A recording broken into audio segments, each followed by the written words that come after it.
This week's edition of NJBIA's Minding Your Business is brought to you in part by AT&T, helping family, friends, and neighbors connect in meaningful ways every day. Peapack Gladstone Bank, known nationally and in New Jersey for providing unparalleled client service, integrity, and trust for over 100 years. New Jersey's community colleges, aligning education to build an innovative workforce. Find out how your business can benefit at njpathways.org. And by New Jersey Business Magazine, providing critical information needs for New Jersey's business community for more than 66 years.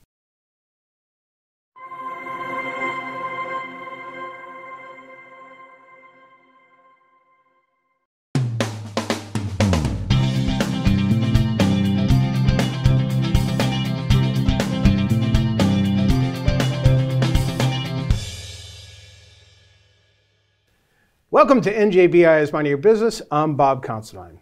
Well, as many business owners know, collecting money and processing payments can be more laborious than the actual business itself. But for 10 years, Priority Payment Systems Local has made it much easier and cost-effective to do all that added work. And here to talk about it is Priority Payments President and COO, Angelo Mendola. Angelo, thank you so much for being here. Thanks for having me, Bob. It's a pleasure to have you here. You know, you've had a long, outstanding relationship with NJBIA, for which we're grateful. But for the folks who don't know, how and why did you get started with Priority Payments? So coming from a different business, I started off my early career in the banking business, quickly moving on to where I studied most of my time in school, which was marketing. Okay. Meeting up with a longtime childhood friend, Sal DiDonato, who's our CEO. Okay.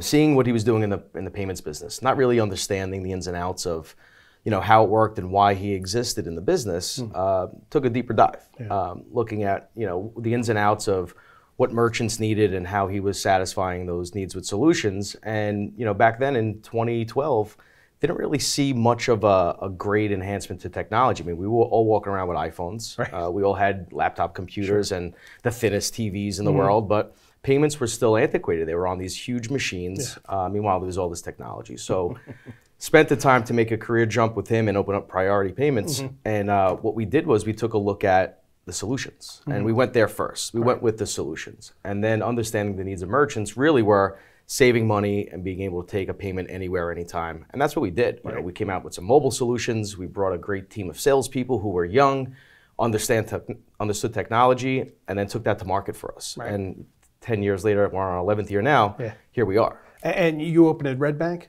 Red Bank, that's right. Okay, and how many clients do you have now? We have thousands, really? Double-digit thousands. Right. We have a huge network of resellers.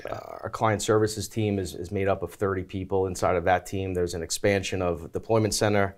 But we have over 250 resellers today that wear the Priority badge and go to market as a Priority sales agent. That's amazing. And what kind of industries are you serving?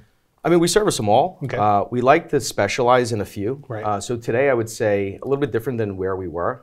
We specialize in automotive.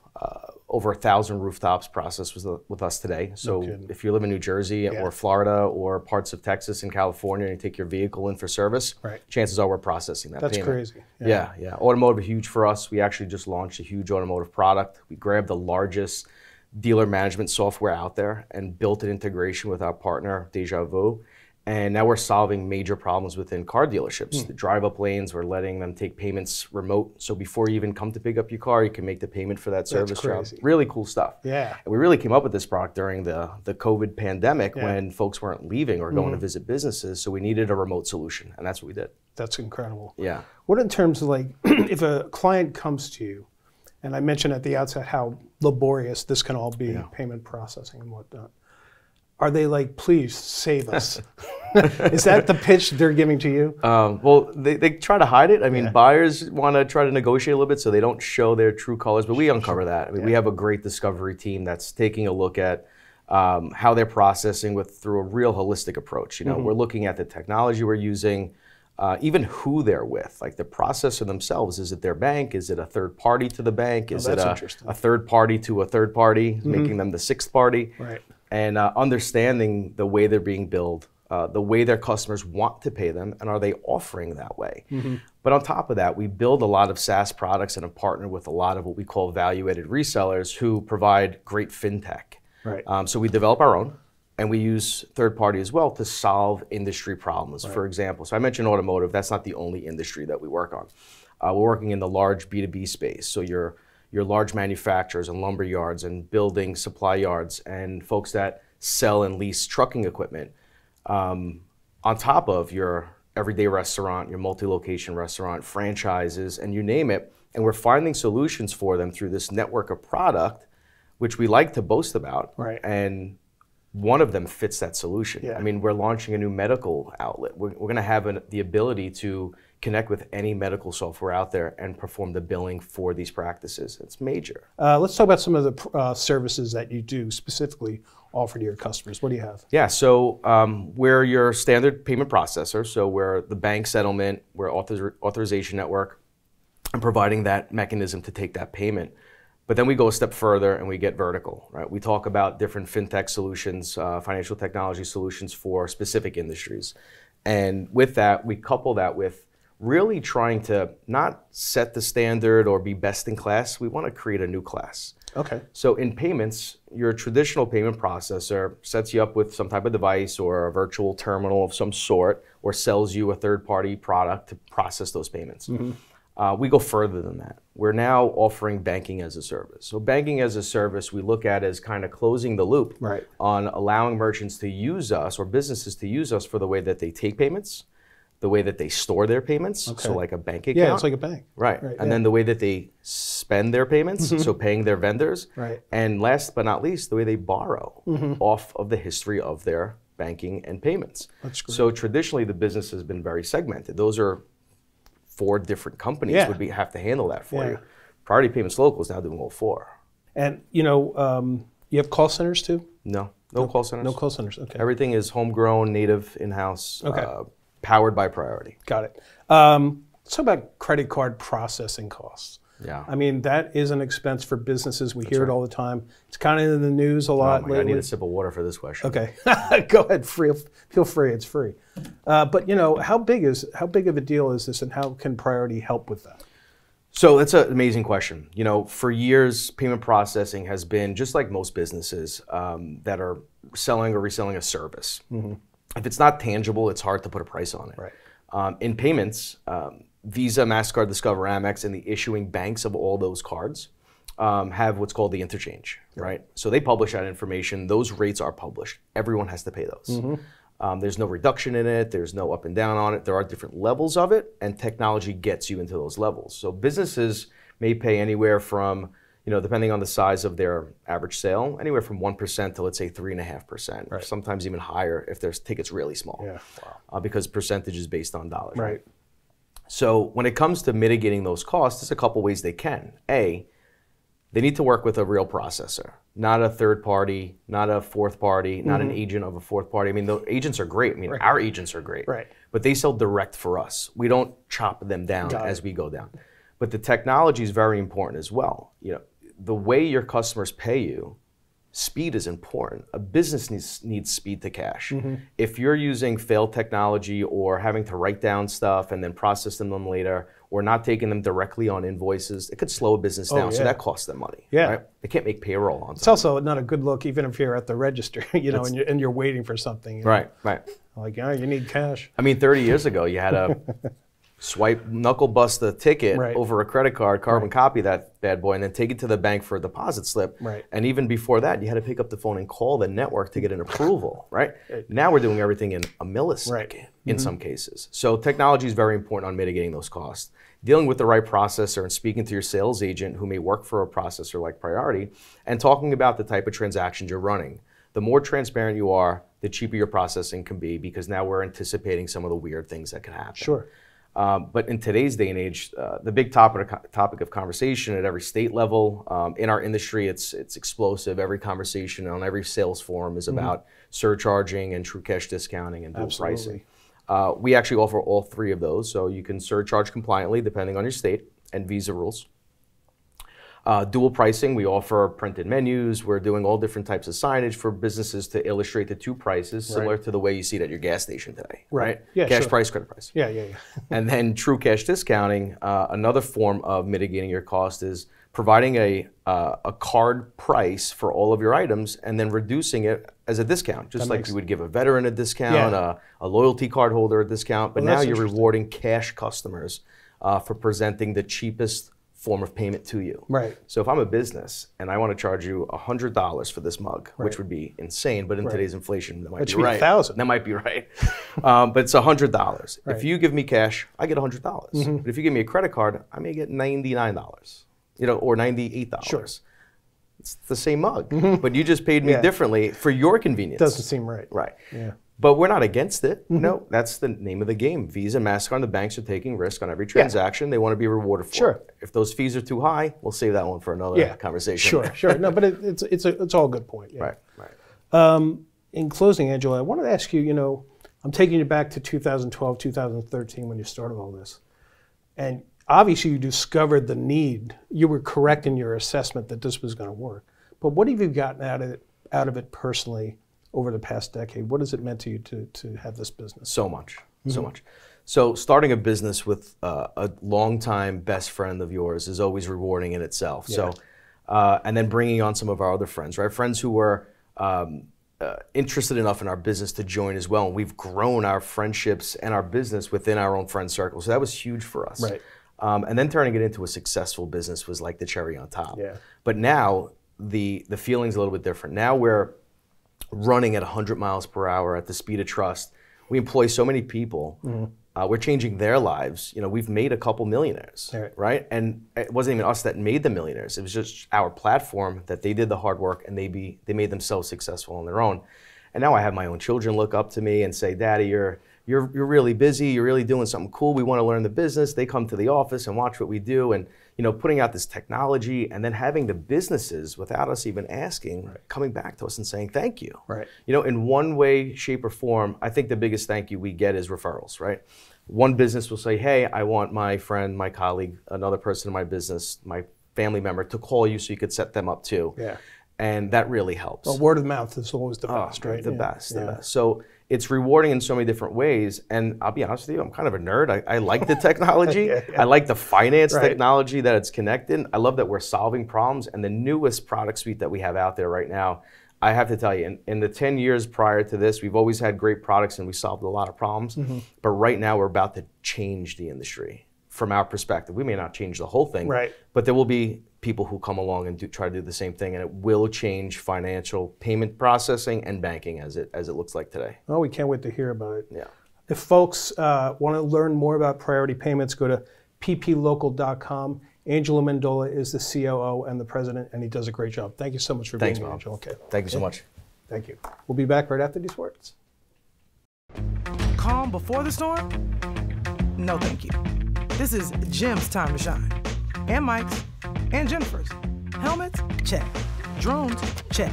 Checking that thing we just checked? Double check. We ain't got time to chill. We're out here driving this thing.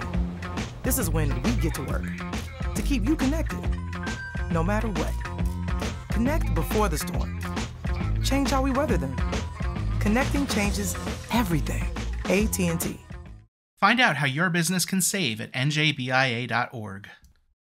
Welcome back to NJBI is Minding Your Business. I'm Bob Considine. Well, Dr. Steve Adubato is a broadcaster, author, and motivational speaker. He's an Emmy Award-winning anchor for programs airing on 13/WNET, PBS, and NJPBS, and he's appeared on NBC's Today Show, NPR, CNN, MSNBC, and Fox 5 New York as a media and political analyst. And he's also the host of Steve Adubato's Lessons in Leadership with co-host Mary Gamba, airing right here on News 12+. And that show is based on his books, Lessons in Leadership, and his new book, Lessons in Leadership 2.0, The Tough Stuff, which he recently joined us to talk about. Steve, it's a real pleasure to have you here today, and thank you so much for always being a great partner with NJBIA. I have to say, I read Lessons in Leadership 2.0, The Tough Stuff, cover to cover, and I really did get a lot out of it, and I think anybody really would. So I guess what I wanted to ask you first is what prompted you to write a follow-up from the original Lessons in Leadership from 2016? Well, before I get into that, Bob, I want to thank you and the team and Michelle Sekurka and everyone at NJBIA who has been nothing but great partners and friends. And a big part of the book on leadership, The Tough Stuff, is about relationship building in these very difficult, uncertain and challenging times. And people who think that relationships just sort of happen organically. I love that word, organic, right, Bob? Yeah, right. It's organic. No, it's not. It's intentional, and it's based on history, and it's based on being supportive and helpful to each other. And that's a long-winded way of saying thank you to you and Michelle and the team at the Business and Industry Association. Now, why did I write the book? Because that book, Lessons in Leadership, the original book, 2016. Look, so much has changed since then, Bob. There's some tough stuff in the first book, but the really tough stuff started in my mind. I started playing out, hey, wait a minute. COVID happens in March of 2020, literally 4 years when we're taping this program, this segment. And I thought, it's not just COVID. It's the uncertainty, it's the fear, it's the anxiety, it's people trying to balance we're doing this remotely, right? We do a lot of our productions remotely. We do some in person. You're doing some in the studio. You're doing it remotely, having to get better at connecting with people in all these different venues. How about recruiting people, keeping people, trying to get rid of people, frankly, that aren't very productive? It's always been tough stuff, but frankly, it feels tougher than ever. And I thought, delve into this. And I believe you know that because you've actually looked and read the book, Bob, that a lot of the so-called lessons in leadership are predicated on mistakes that I've made as leaders, putting it out there very honestly and openly, because I'm not a fan of people who write about leadership, are so-called leadership gurus, because they get everything right, because that's BS. Yeah. You learn from making mistakes, or you just keep making them again and again, and that's why I wrote this book. Yeah, absolutely. And you do detail in different chapters your different journeys of learning new things. So it's constant learning. I do want to pose a question. You posed a question in chapter 1 about, is everyone really a leader? You know, you kind of detail that struggle, the balance of expecting people to step up versus people who may say, well, I have a role and I'm going to stay in my lane. How do you square that? How could a leader square that? Super candid response, I still struggle with it. Really? Because I want everyone to be a leader of some sort. We need everyone on the team to be a leader of some sort. Because if people are waiting in this day and age to be told what to do, and then they'll just execute what they're told to do when they're told to do it. But if they're not being told, they're not sitting there asking themselves, how can I contribute to the team? What about an idea I have to make this better or that better, innovate, pivot? Nah, I'm just going to wait and hang back. Right. Teams can't, it should really be framed this way. Can the best teams, Bob, be successful without leaders? I'm a big fan of sports and using sports as a way of teaching about business. On a team, if a pitcher, I'm a big fan of Mariano Rivera. I have my Yankee baseball around here somewhere. Mariano Rivera, when he was the greatest relief pitcher of all time, when he was in the bullpen, his job was to go in the 9th inning and save the game. Okay, that's his job. That's his lane. But the reason he was a great leader is because when he was in that bullpen, he had that great cutter, the ball that kind of moved in on a right-handed hitter. Why is it relevant to leadership?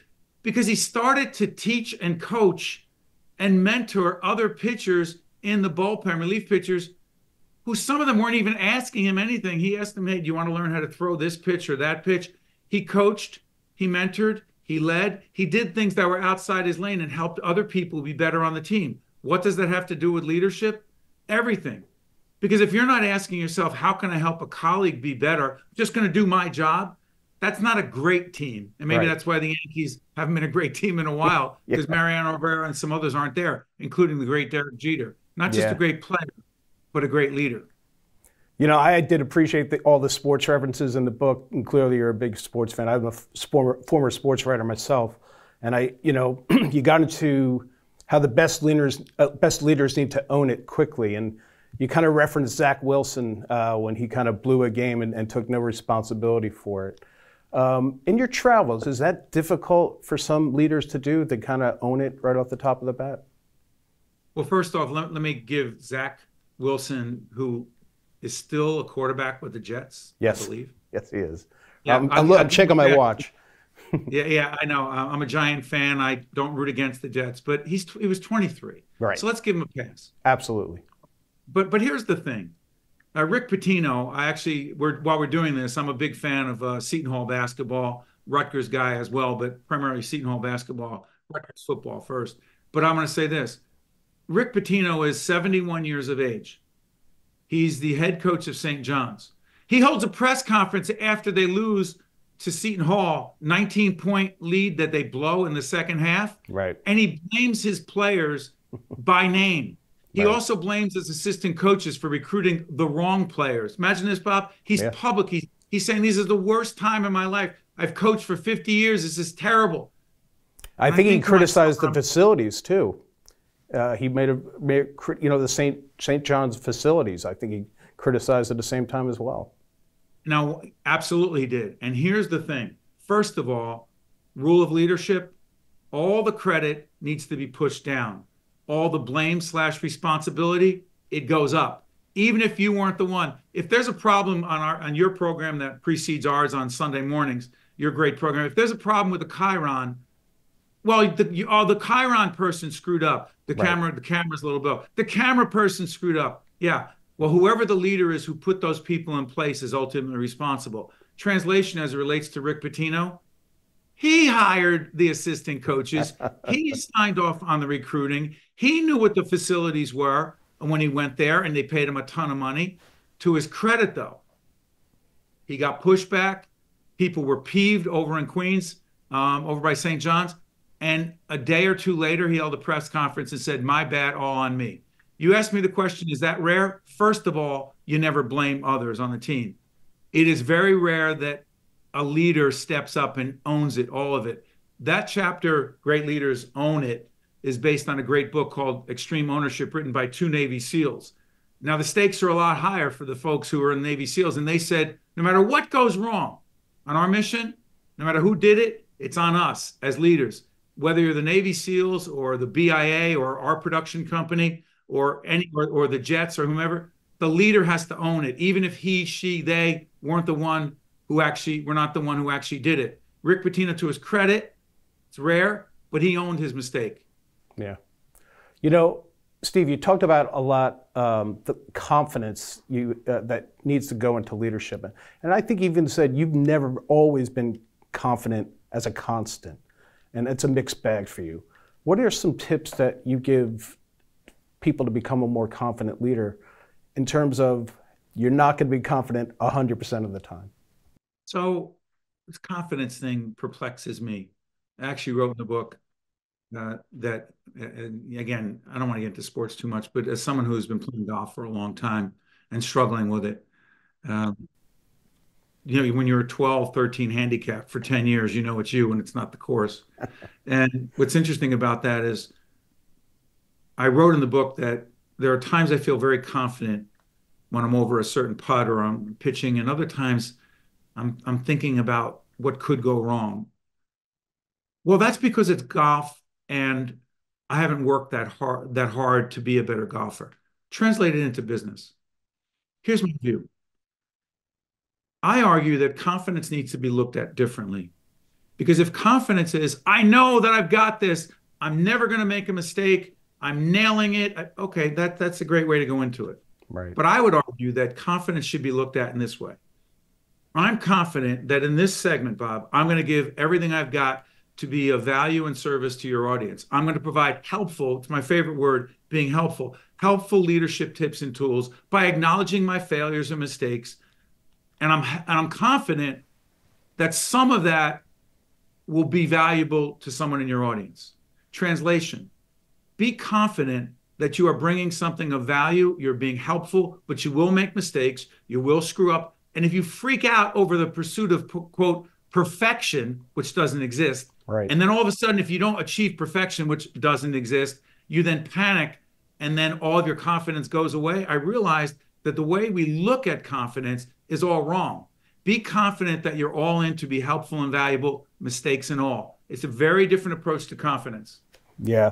And if you don't mind, Steve, I just want to read one passage from that chapter 5. Hold on, Bob. Do not read the part of that chapter on confidence in which there's a typo in the book. It says, it's supposed to say, when I'm 70 yards away with a 60-degree wedge playing golf, sometimes I'm confident, sometimes I'm not. the original that I have to own, there's a mistake, and it says when you're 70 years away. And I'm thinking, no, there's a mistake in the book. And yes, the publisher and the editor screwed up. Who hired the publisher and editor? Me. Right. It's on me.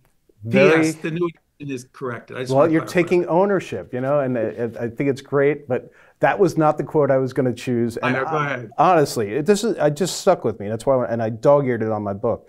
It says, confident not because you think you are the best, but because you consistently strive to be the best you can be, knowing that perfection doesn't exist, but progress and growth in itself is the ultimate goal. So I took a lot away from that. You know, losing doesn't make you a loser, and you're never going to be perfect 100% of the time. Yeah, P.S. I interviewed the great Bob Hurley, whose son Danny, the coach over at the University of Connecticut basketball, won the the NCAA championship last year. But Bob Hurley, 50 years over at St. Anthony's in Jersey City, he wrote an interesting book called Chasing Perfection. And I asked him about this on our series, Lessons in Leadership, I did with my great colleague, Mary Gamba, the co-anchor and executive producer of that series. And we were asking him on Lessons in Leadership, I said, Bob, I said, Coach Hurley, perfection doesn't exist. So why do you say pursuing or chasing perfection? And he said, Steve, I know it doesn't exist, but if you chase perfection, you may fall into excellence. And that's really the message.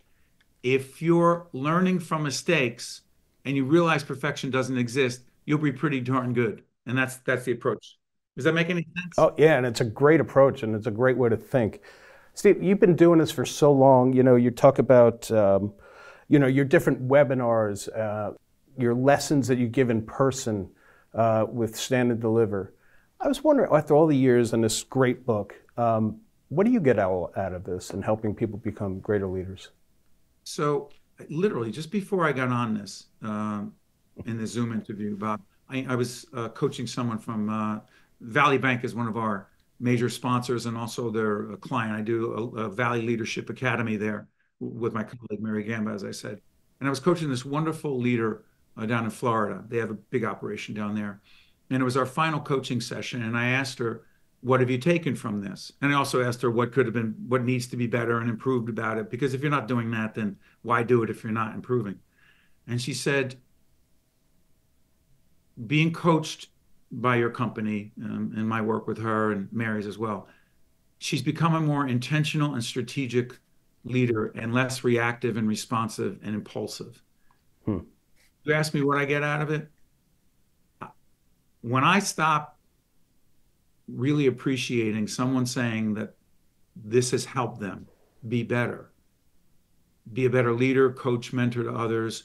I also write a lot about wellness and taking care of oneself and its connection to leadership. When someone tells me it's been helpful, I mean, you know, when that doesn't do it for you, you got to get out of the game. For me, it is still the greatest satisfaction is knowing that you've been helpful in some way to someone to be a better leader.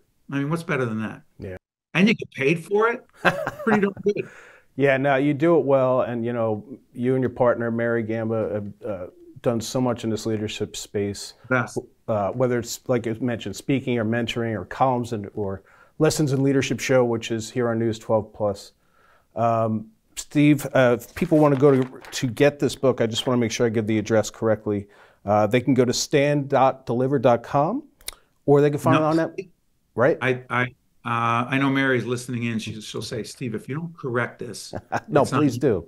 It's stand dash, so it's a hyphen, stand, S-T-A-N-D, hyphen deliver.com.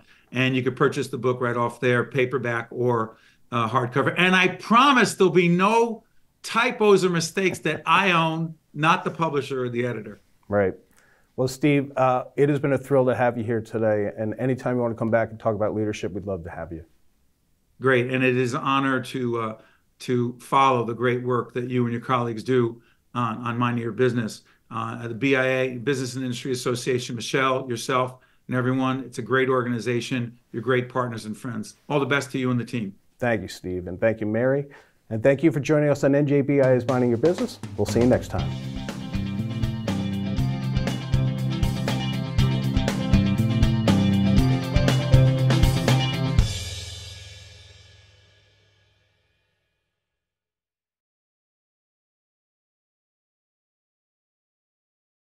For great networking and educational opportunities, check out njbia.org/events.